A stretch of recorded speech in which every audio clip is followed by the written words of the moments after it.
I've never been here. I've never even been in a situation whereby I've had any type of disconnect. I literally haven't looked at my spouse's phone in like 10 years. I believe in the truth, and I believe in protecting those that I love. As you know, I've never been shy of sharing my thoughts on just about anything, so. So you just let it rip?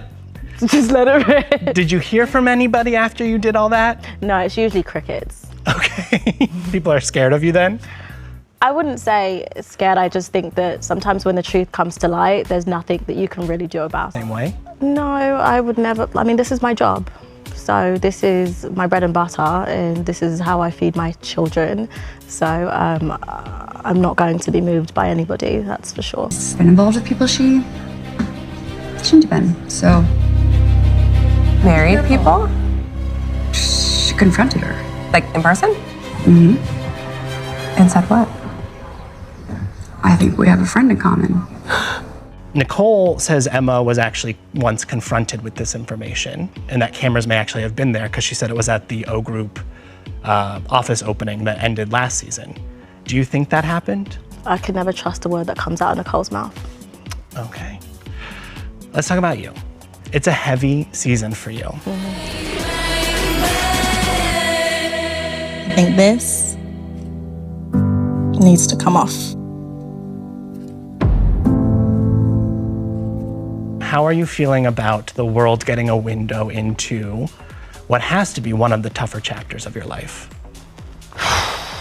Good question, and thank you for asking. I'm nervous a little bit because I've never been so vulnerable in my whole entire life, but I think that with anything, it shows that everyone goes through highs and lows, and I hope that my strength and how I persevere and what my next stage looks like serves as motivation for anyone going through something they don't think they can get through.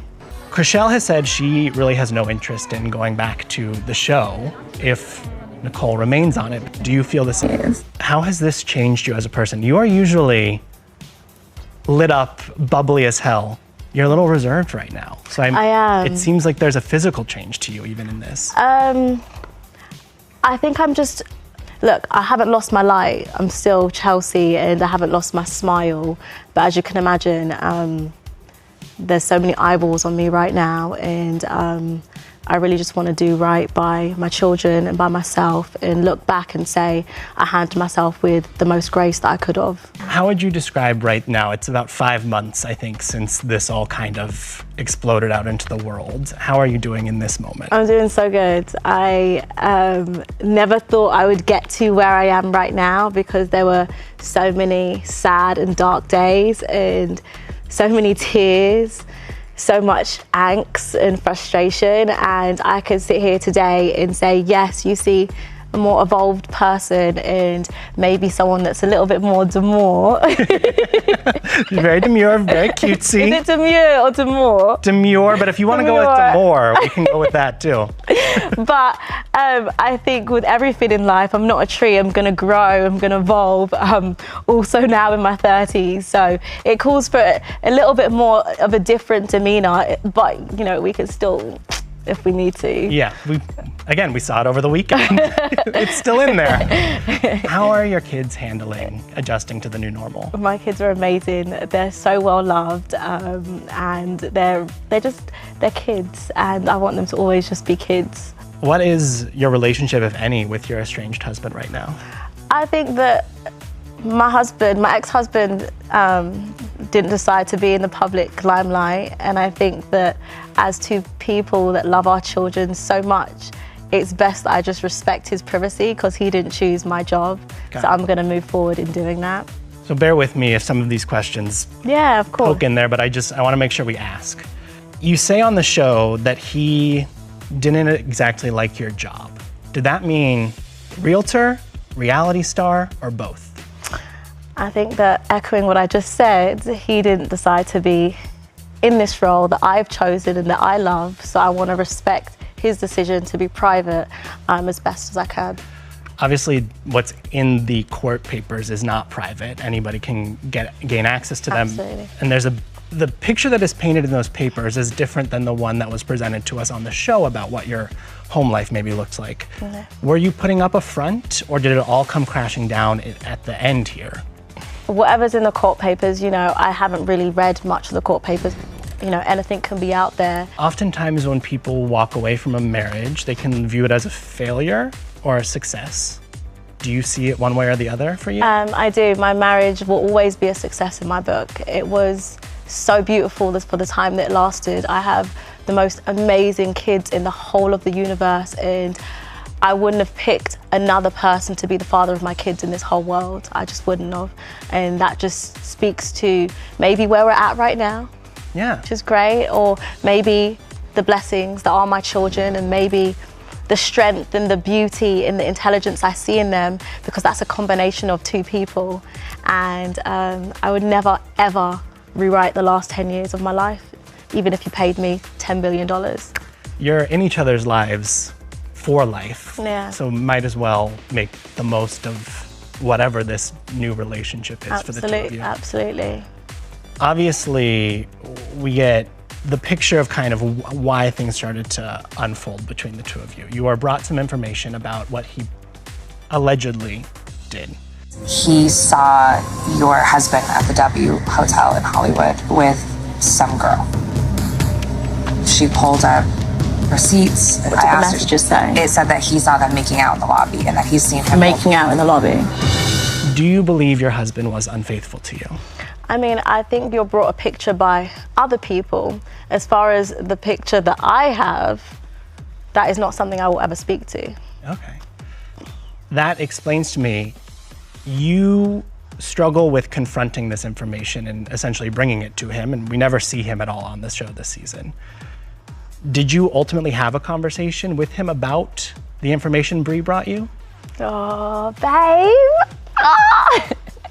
That is something I will never speak to. Okay. I think to go back to the divorce papers, you cite irreconcilable differences and not adultery. Absolutely. And so that carries some weight to me.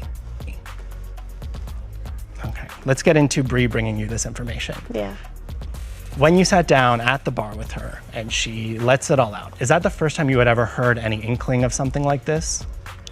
So it's a bit tricky because the way we film, you have to understand that I was aware of what was being set up in that scene, and I chose in that moment not to run but to confront it head on, just because we were such in maybe the beginning to middle of filming that I felt as though, as hard as any allegation is, true or untrue, I could run or I could face it head on and just have this conversation. I chose to have that conversation. You seemed in that bar moment receptive to the information she was giving you, taking it in, almost like, thank you so much for bringing this to me. In the events that follow, though, you seem to not necessarily trust the information, or at least not her intentions with that information. Where do you stand now? I couldn't trust her as far as I could throw her, to be honest with you. I don't think anyone could trust her as far as they can throw her. I think I would have a line down Sunset Boulevard of people that can't trust her. But that's neither here nor there. I don't think that any woman should ever be in the middle of or blamed for any marriage not working out for any reason, quite honestly. So I'm always receptive to information, true, false, or indifferent. I welcome it, but Bre has nothing to do with the deterioration of my marriage, and the information she brought has nothing to do with the deterioration of my marriage. When you say you can't trust her, what is it about her that you can't trust? She presents it as, if I wanted to ruin Chelsea's life, this is not the way I would go about it at all. Right. Honestly, I still don't know. I have no idea. I just know that Amanda Lynn allegedly called Bre, and I say allegedly because everything's hearsay, and said, I can't stand this BITCH, referring to me. Do you know her at all? Never in my life have I met her. I want to take her down. Let's take her down together, put me on Selling Sunset, I'm gonna run it and ruin her life. Okay, so you have heard that this was a setup to get her on the show and to come after you. Yeah, Bre actually told me it was a setup. Oh. Making out with her? Yeah. I said, shut up, 2 days ago. I swear on my mom. On my mom. I thought we were beginning to repair our relationship. I had obviously apologized many times, and I thought that was the start of something to come. And then everything kind of got thrown at me left side, and I was really more so just focusing on my mental health, focusing on my children, and focusing on still doing my job, because I still had to come to work to film and do real estate virtually every day. So I really wasn't thinking about Amanda, because I had never met her before, I'd never seen her, but the only thing I heard of her other than that conversation with Bre was that she wanted to ruin me, and I was just like, I've never met her before. Have you met her at this point? Have you had any interaction with her? Okay. No, none. Bre makes a comment in defense of meeting up with Amanda Lynn. That's essentially, Chrishell and Emma knew I was doing this. Do you believe they knew she was doing that, or the extent of what that conversation was going to be? I mean, I know Chrishell and Emma have been by my side through some of my hardest moments over the last 6 months. They would never, ever in their lives do anything to put me at any type of risk mentally or physically, or they just care about me a lot, and I care about them a lot, and they care about me when the cameras are off. So I don't really care about the hearsay. They know this, they didn't know that. I just know how my friends feel about me. So you can still trust them. 100%. Bre sums up at the end of the season, she feels that you're playing the victim. Okay. Do you feel like you were playing the victim? I mean, look, I hate generally, like, the whole playing the victim is such a hard term, because I really like to be the strength in all situations. I look at my glass as half full versus half empty. I wish I was playing the victim. It would have been a lot easier. Do you stand by standing your ground and wanting both Chrishell and Emma to make a choice essentially between Bre and you?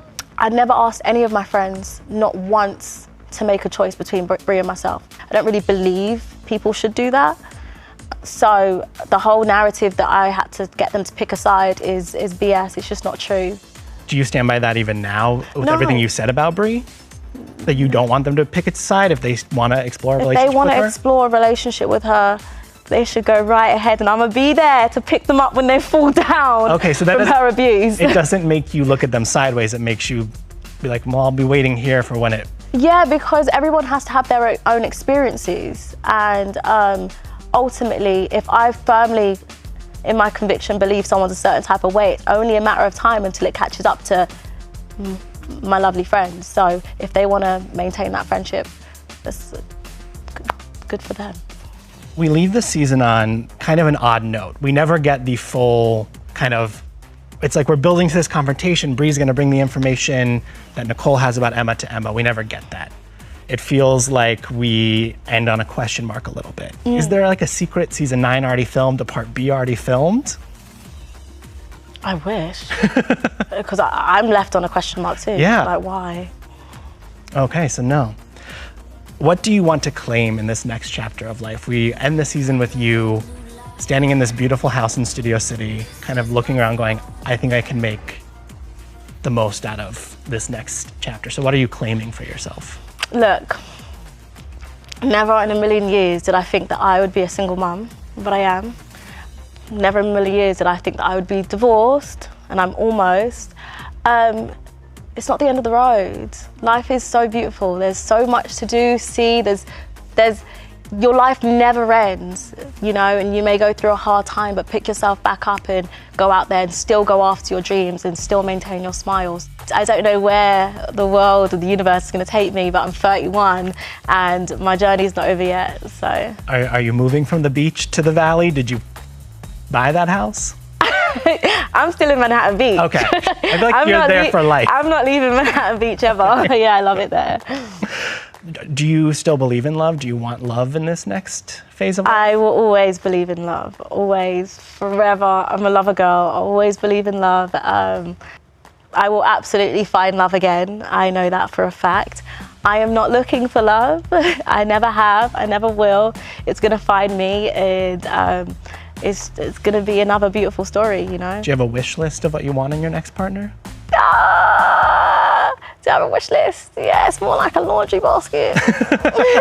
Slop. Yeah. It's impossible. What's the number one thing? Make me laugh. You gotta be funny. You gotta be really, really like hilarious. I love to laugh. Well, you and Emma can hit the town as single ladies now. That's a different form of life for the two of you. Where do you stand with Mary after everything that unfolded this season, especially knowing she and Amanda sort of back up Nicole's claim about Emma? I wouldn't say they back up. You stand for nothing, you fall for everything, right? If you do not speak up when somebody's going through something, you're an accomplice. I've always said that, I've always believed it. From season 1, my stance has never changed. So I do not choose to hold relationships with people that have no integrity or have no moral compass, because my moral compass is right there in the center. It's always on the side. It's always on the right side of history, you know? I always do what's right by myself, by people in general. It's just who I am. So as far as Mary's concerned, I think she's lovely. I think she's a fantastic agent. I enjoy having her as a co-worker. I do not consider her a friend because I don't think she has any integrity, and I don't think she has a moral compass. And I feel like she'll be there and watch she'll watch her friend fall flat on her face, as she's done many seasons with Nicole, and not step in and say anything. I can't have someone like that in my corner. I need someone that's always ready to go in the fire for me. And that's just who I am. Netflix's Selling Sunset Season 8 drama continues beyond the screen. Chelsea Lazkani admits to orchestrating Bre Tiesi's cheating allegation reveal on Selling Sunset. As Netflix's Selling Sunset wraps up its 8th season, the drama surrounding the cast is far from over. Chelsea Lazkani has recently disclosed that she was the mastermind behind the dramatic scene involving Bre Tiesi and the cheating allegations against her estranged husband, Jeff Lazkani. In a candid Instagram live session with Jessie Wu on September 9th, Chelsea admitted she orchestrated the revelation of Jeff's alleged infidelity to ensure it was addressed directly and not gossip fodder among the cast. Chelsea, who filed for divorce from Jeff in March after 7 years of marriage, revealed she requested production to set up a scene with Bre Tiesi specifically to confront the cheating rumors head-on. The drama centers around a scene where Bre Tiesi and Amanda Lynn discuss an alleged sighting of Jeff kissing another woman in a hotel lobby. Chelsea disclosed that she was motivated by a desire to control the narrative and expose Bre's supposed ulterior motives, including an alleged attempt to secure a storyline and a cast spot for Amanda Lynn. Bre Tiesi, who had previously been in good standing with Chelsea, now feels betrayed by the handling of the situation. Tiesi clarified in an interview with Entertainment Tonight that she brought the information to light in what she perceived as a straightforward manner, without ulterior motives of her own. However, Chelsea's revelations suggest a more calculated approach. In addition to the ongoing tension between Chelsea and Bre, the season's tumult has been compounded by broader cast conflicts and a notable absence of a traditional reunion episode. With Season 8's drama spilling over into social media and unresolved disputes among the cast, the future of Selling Sunset remains uncertain. For now, fans are left to navigate the tangled web of reality TV intrigue and speculation, with no clear resolution in sight.